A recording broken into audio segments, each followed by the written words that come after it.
Assalamualaikum warahmatullahi wabarakatuh. Saya Alfian Ibrahim, NPM 2159201065.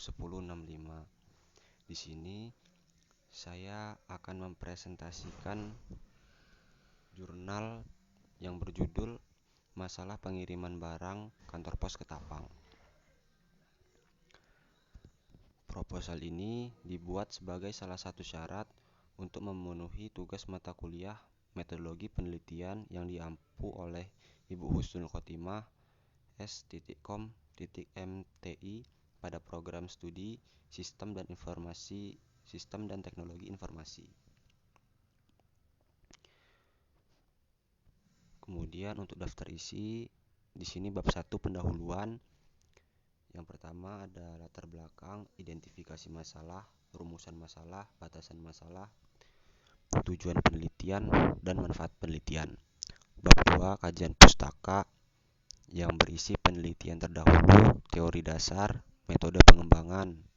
Bab ketiga yaitu metodologi penelitian yang berisi metode pengumpulan data, lokasi penelitian, alat dan bahan, pengembangan sistem, perancangan sistem, use case diagram, activity diagram, kelas diagram, sequence diagram, mockup, daftar pustaka, dan lampiran. Yang pertama, bab 1 pendahuluan. 1.1 Latar belakang. Kantor Pos Ketapang merupakan salah satu dari sekian banyak kantor pos yang ada di Indonesia. Kantor pos bergerak dalam bidang pelayanan dan jasa. Dalam bidang jasa, kantor pos mempunyai jasa pengiriman barang pertama di Indonesia sebagai tarif yang rendah. Umumnya masyarakat Ketapang tidak mengetahui pasti berapa tarif pengiriman paket yang ada, serta masyarakat Kota Bumi merasa kesusahan saat ingin melacak paket yang dikirim. Masalah yang timbul karena ketidaktahuan masyarakat tentang bagaimana mekanisme pengiriman barang yang ada di kantor pos Ketapang dapat diselesaikan dengan sistem informasi berbasis website. Pada sistem informasi ini, kantor pos Ketapang juga dapat memasarkan pelayanan dan jasa mereka. Yang kedua, identifikasi masalah. Yang pada intinya, kurangnya informasi pengiriman barang di kantor pos Ketapang menjadikan masyarakat Ketapang kurang tahu biaya dan mekanisme pengiriman barang pada kantor pos. Pembuatan sistem informasi berbasis website untuk masyarakat sangat berguna untuk memberikan informasi bagaimana mekanisme pengiriman barang yang ada pada kantor pos, membantu menangani pelacakan resi, pengiriman secara real time, mengetahui biaya operasional, ongkos kirim, dan mengetahui apa saja persyaratan asuransi pengiriman paket tanpa harus datang langsung ke kantor pos Ketapang. Rumusan masalahnya, ketidaktahuan masyarakat tentang bagaimana mekanisme pengiriman barang yang ada di kantor pos Ketapang. Batasan masalah, permasalahan yang luas dan supaya penelitian lebih terarah.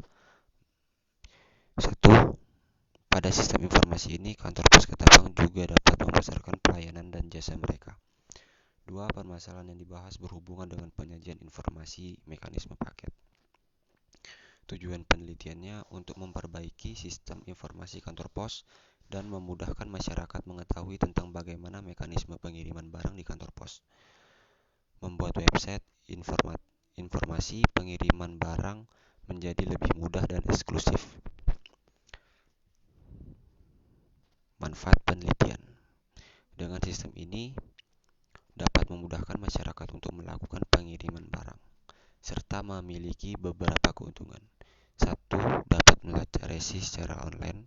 2. Memudahkan pengirim untuk transaksi dari rumah. 3. Dapat mengetahui biaya pengiriman barang secara online. Yang keempat, bisa melacak paket secara real time. Yang kelima, asuransi paket. Yang kedua, bab 2 kajian pustaka. 2.1 penelitian terdahulu. Penelitian dahulu ditulis oleh Restu Ramadan DY 2022 dengan judul Pengembangan Sistem Informasi Pengiriman Barang pada PT Karisma Selaras Indotama menggunakan metode waterfall.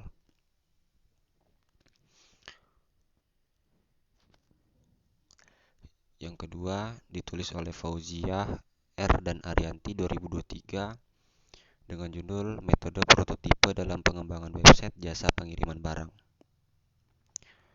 Yang ketiga ditulis oleh Kurniatika 2021 dengan judul Penerapan Metode Prototipe pada Perancangan Sistem Pengarsipan Dokumen Kantor Kecamatan Lais. Yang keempat ditulis oleh Dika H. Lukman L. dan Fitriansyah A. 2016 dengan judul Perancangan Sistem Informasi Jasa Pengiriman Barang Berbasis Web. Perbedaan yang terdapat pada penelitian kami dengan penelitian terdahulu, jika di penelitian terdahulu menggunakan metode penelitian waterfall dan UML, sedangkan penelitian kami menggunakan metode penelitian prototipe. Teori dasar. Menurut Angelita dan Rosiska ND 2019, sistem informasi adalah sebuah hubungan dari data dan metode dan menggunakan hardware serta software dalam menyampaikan sebuah informasi yang bermanfaat. Jadi sistem merujuk pada kumpulan komponen yang saling terhubung yang bekerja bersama untuk mengumpulkan, mengelola, menyimpan, dan memproses informasi dalam suatu organisasi atau entitas. Sistem informasi menggabungkan teknologi informasi dan data,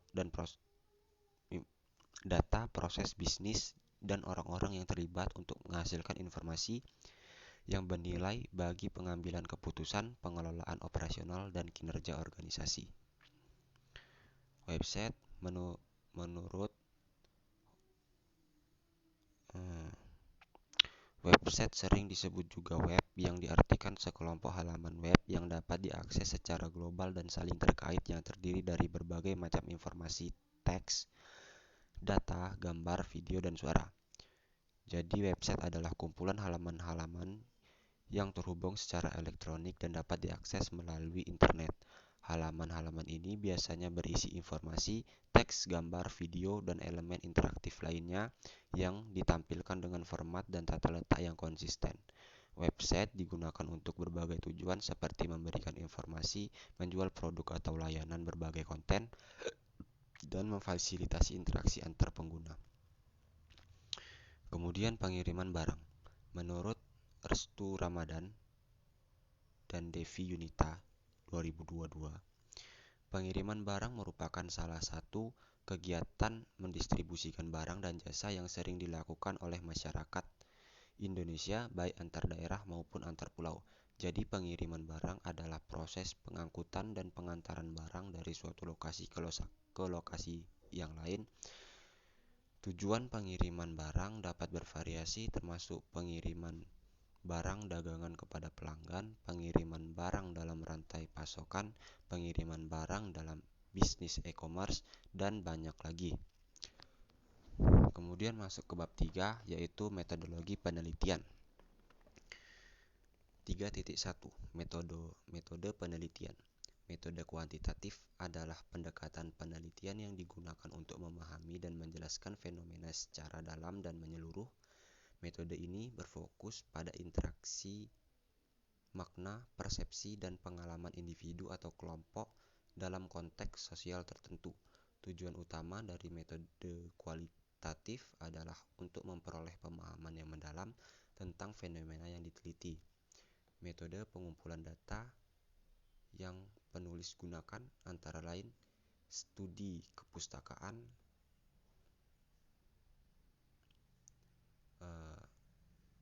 library research, suatu metode penelitian yang melibatkan analisis, sintesis, dan interpretasi karya-karya tulis yang relevan, yang telah dipublikasikan sebelumnya dalam bidang penelitian tertentu. Kemudian ada studi lapangan, field research. Studi lapangan adalah metode penelitian yang melibatkan pengumpulan data secara langsung dari lokasi atau konteks penelitian yang sebenarnya.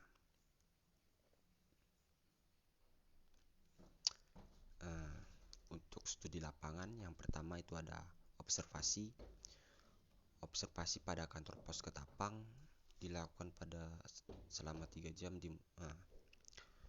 maksudnya observasi ini kita mendatangi objek objek objek penelitian.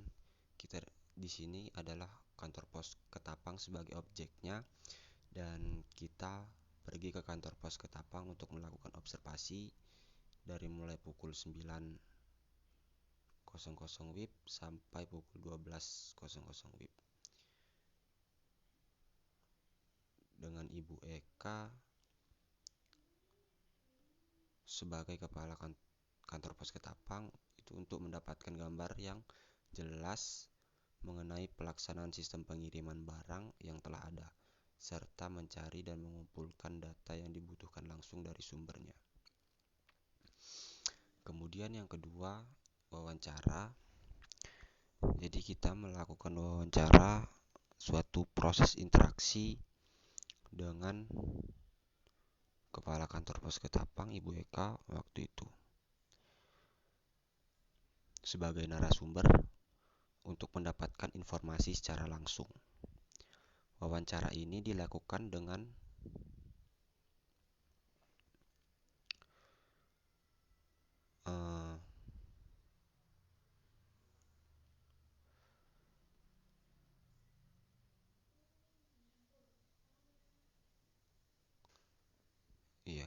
kemudian alat dan bahan.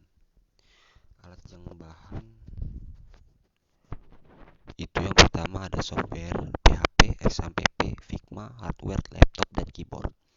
3.3 Pengembangan sistem. Metode prototipe atau prototyping adalah metode pengembangan sistem yang menggunakan konsep working model atau model kerja dengan memfokuskan pengembangan model atau desain menjadi sistem. Fauziah R. dan Arianti 2023 sebagai penulis. Ya. Ini adalah gambaran metode prototyping. Proses tersebut dapat dijelaskan. Yang pertama itu komunikasi. Pada tahap ini klien dan pihak developer itu bertemu. Terus ada quick plan. Pada tahap ini perencanaan dilakukan dengan cepat dan mewakili semua aspek software yang diketahui. Yang ketiga adalah modeling quick design. Pada tahap ini memberikan gambaran kepada user atau klien. Yang keempat ada construction of prototyping. Pada tahap ini pembangunan model dari awal sebuah produk atau sistem sebelum produksi massal atau pengembangan yang lebih lanjut. Yang kelima ada delivery and feedback. Pada tahap ini merujuk pada tahap di mana prototipe disampaikan kepada pengguna, klien, dan pemangku kepentingan lainnya untuk dievaluasi dan mendapatkan umpan balik yang berharga. Kemudian 3.4 Perancangan sistem website. Unfit Modeling Language (UML) adalah bahasa standar yang digunakan untuk merancang, mendokumentasi, dan menggambarkan sistem perangkat lunak. Use case diagramnya seperti ini.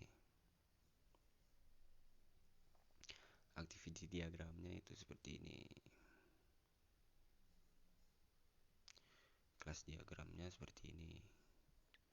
Sequence diagramnya seperti ini. Nah, ini sequence.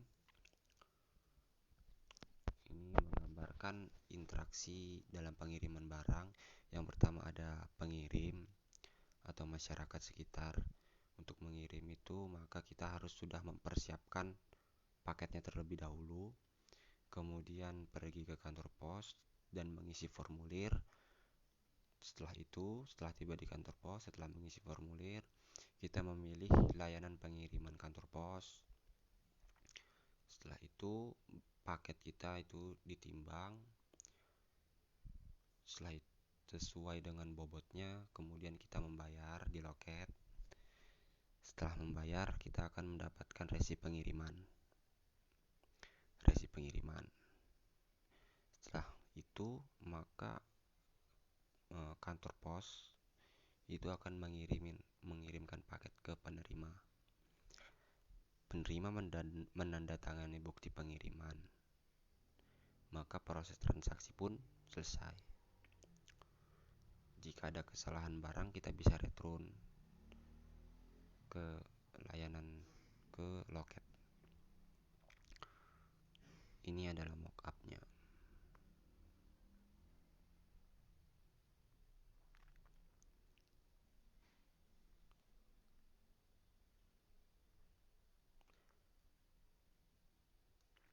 Daftar pustaka 1.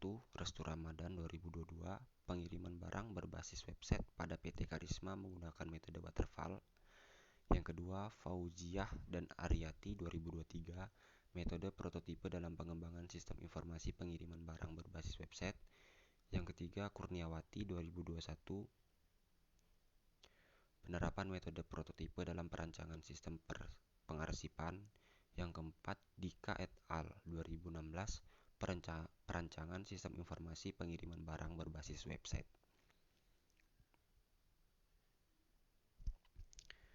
Demikian presentasi dari saya.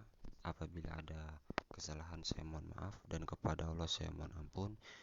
Saya akhiri, wabillahi taufik wal hidayah. Wassalamualaikum warahmatullahi wabarakatuh.